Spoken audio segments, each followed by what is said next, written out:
Assalamualaikum warahmatullahi wabarakatuh.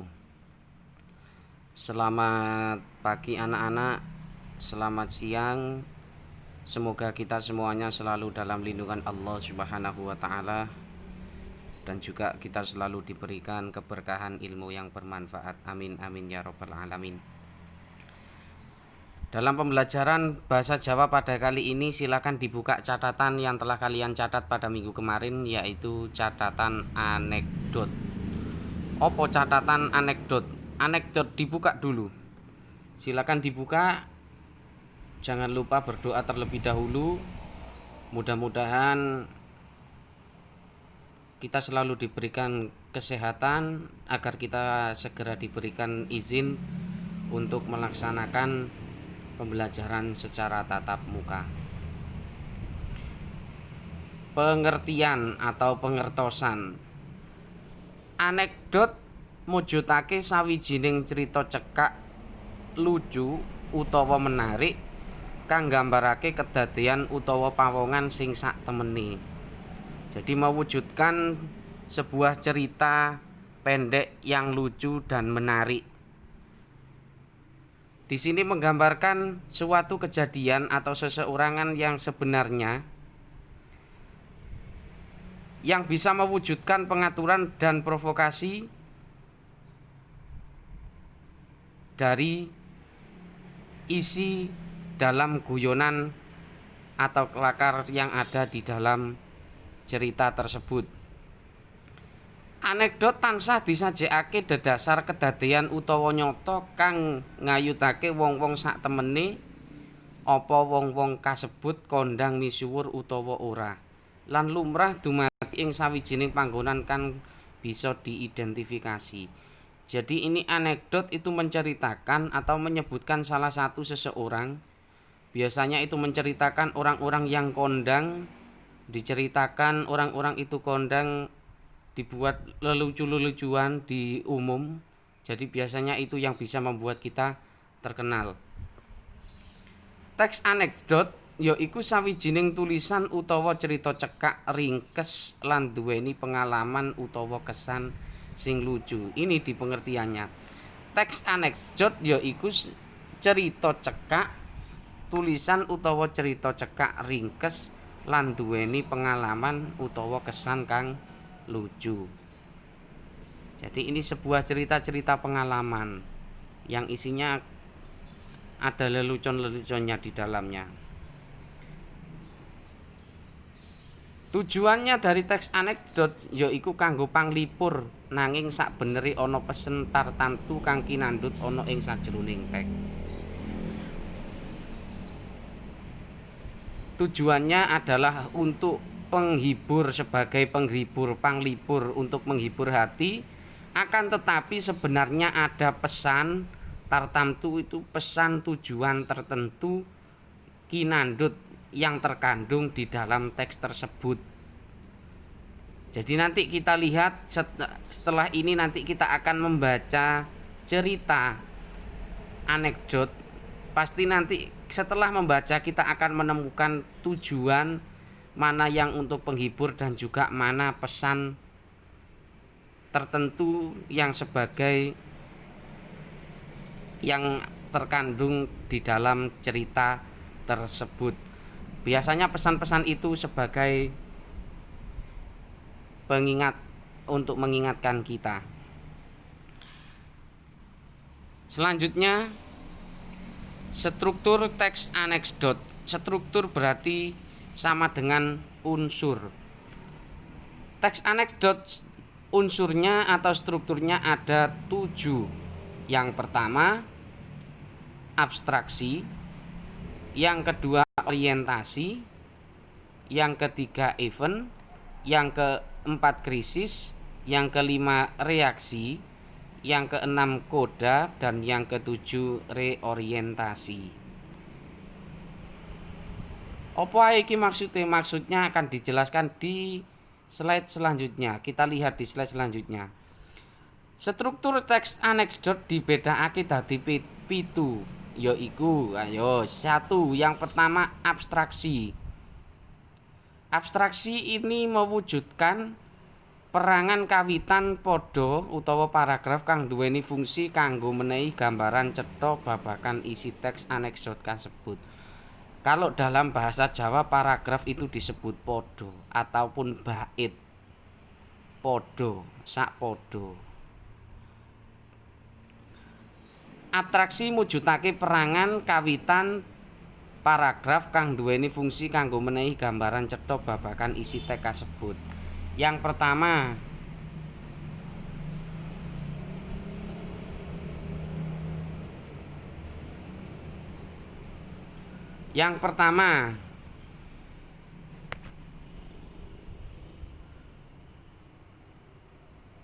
abstraksi di situ menjelaskan bagian awal pada paragraf yang mempunyai fungsi untuk memberikan gambaran tentang cerita tersebut.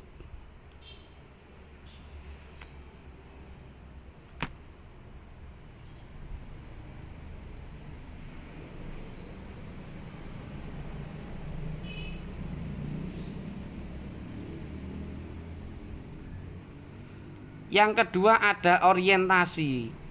Orientasi mujudake swasana ing wiwitan kedadean cerita. Jadi kalau di awal ada abstraksi itu menceritakan gambaran cerita itu bagaimana, dan yang di unsur kedua atau struktur yang kedua ada orientasi yang mewujudkan suasana di dalam kejadian cerita tersebut.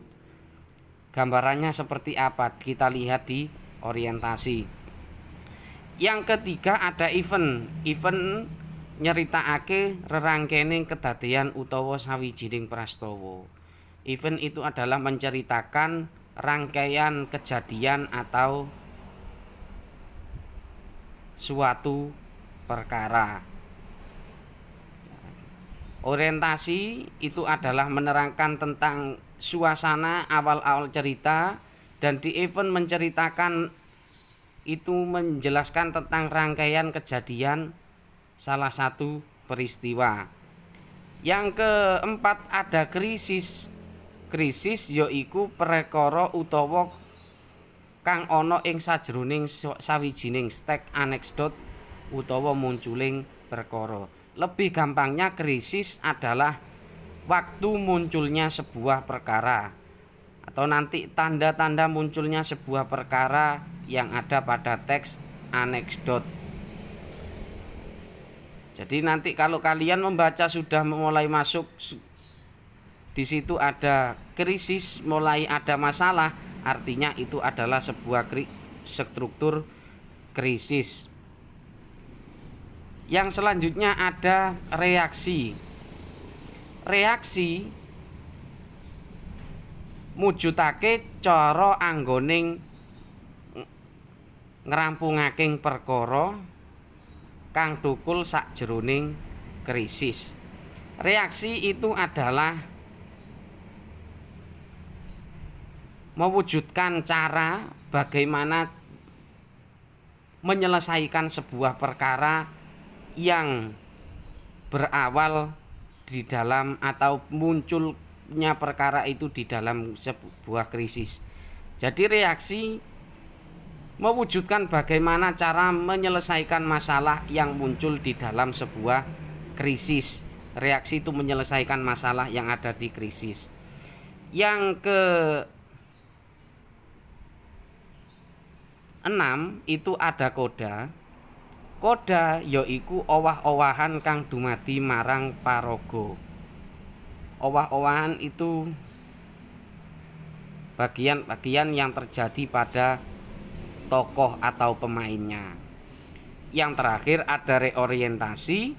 Reorientasi mujudake panutup utawa perangan pungkasan saka teks anekdot. Kalau di orientasi ini adalah sebuah penutup.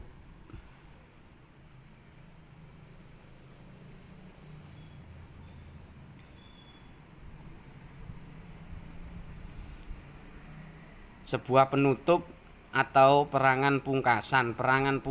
Pungkasan itu berakhirnya dari teks anekdot tersebut.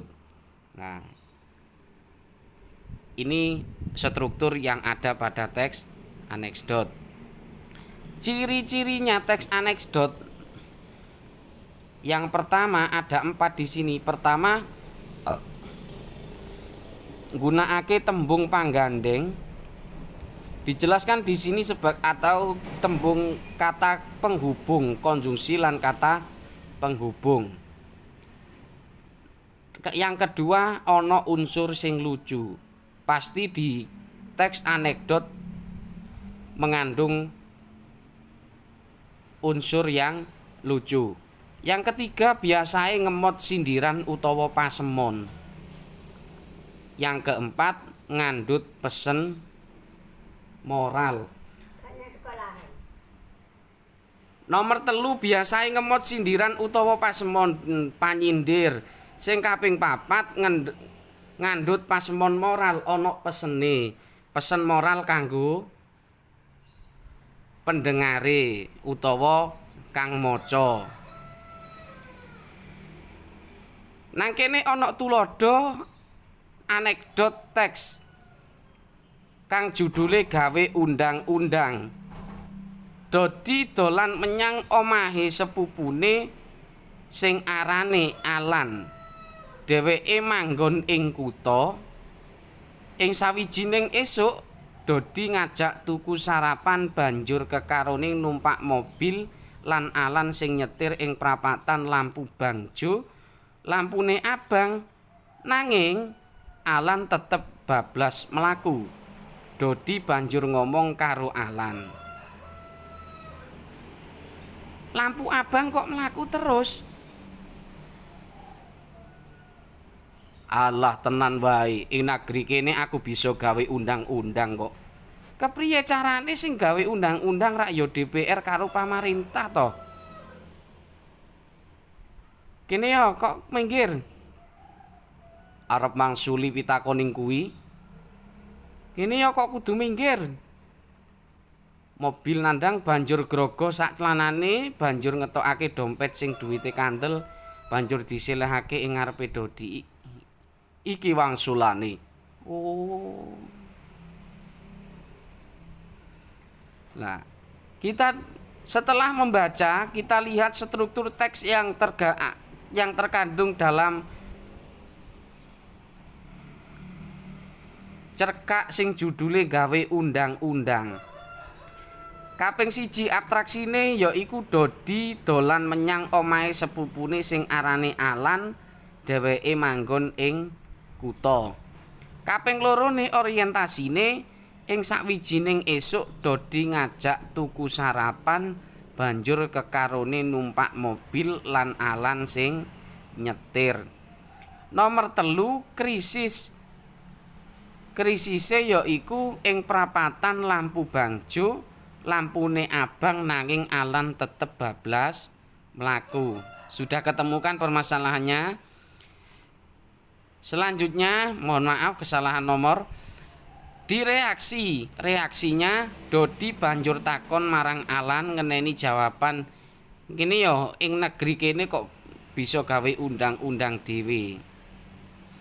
Alan minggirake mobile banjur mangsuli pitakone Dodi nganti ngetokne dompet lan diselehake ing ngareping Dodi.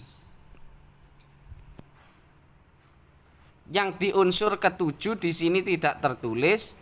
Di unsur ke-7 penutupnya berarti tadi ini seharusnya sama dengan koda. Berarti penutupnya ditutup, ditokke dompet lan diselahake ing ngareping Dodi. Itu penutupnya, dipungkas kaya mengkono. Dah. Matur sembah nuwun, mugi rahayu wilujeng nering sambikala. Silakan dipelajari. Bila nanti ada kekurangan pahaman atau kurang paham terkait dengan teks anekdot, bisa ditanyakan ke saya dengan via WA pribadi. Wallahul muwaffiq lakum. Wassalamualaikum warahmatullahi wabarakatuh.